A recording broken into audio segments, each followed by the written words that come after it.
po kasi po. Yes. PWD Elizabeth Sagino. Ma'am, okay lang. Ibablog ko lang po kita ma'am. Sa katunayan na tayo nagsasakay ng libre. Okay lang po ba? Ano na? Ibablog ko lang po kayo na sa katunayan tayo nagsasakay ng libre sa mga senior citizens sa PWD. Libre ito? Opo. Ano iba-vlog mo sa akin? Ayan po. Kita natin na libre. Opo. Mapapanood po tayo. Yan po yung wala pong masama kasi po yan. Okay lang. So isang magandang umaga po. Ngayon po ay oras na alas 7 na po. Ay meron po tayong nakaisakay na isang PWD. Yan po ay si Ate Elizabeth Sago po. Patay tayo dyan. Siya po ay papuntang MOA. Ito po, kaya lang binablog namin ito mga kababayan. Pinakita na niya yung kanyang PWD.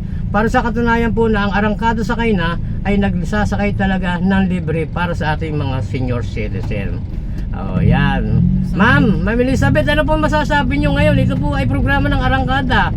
At ito po ay wala po kayong babayaran. Ito po ay para may pakita lang po natin sa ating mga kababayan na ito pong arangkada sakay na ay talagang wala pong bayad ang ating mga senior citizen.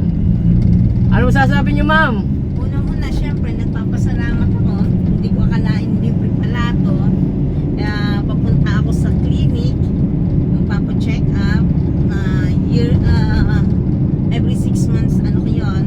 Check up sa breast cancer. So, yun. Ayun. Thank you. So, nagpapasalamat po si Ma'am Elizabeth dahil po siya ay pupunta sa clinic para po magpa-check up ng kanyang breast. So mga kababayan, nagulat siya. At bakit ko daw inaalam ang kanya pong pangalan. Ma'am Elizabeth, panoorin niyo ito mamaya ha. Kasi naka-upload po ito. Wala pa po isang oras eh. I-upload natin to.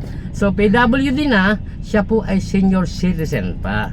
Dahil kahapon po, pahumingi po ng paumanhin sa lahat ha. Ako po ay nagpagawa ng sasakyan kahapon. Kaya hindi po ako nakabiyahe.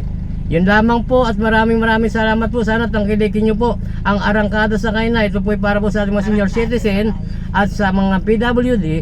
At pag Monday naman po hanggang Friday para naman po sa mga estudyante. Yan po. At isang magandang umaga po sa inyo. Hanggang dito na lamang po. At maraming salamat. Bye!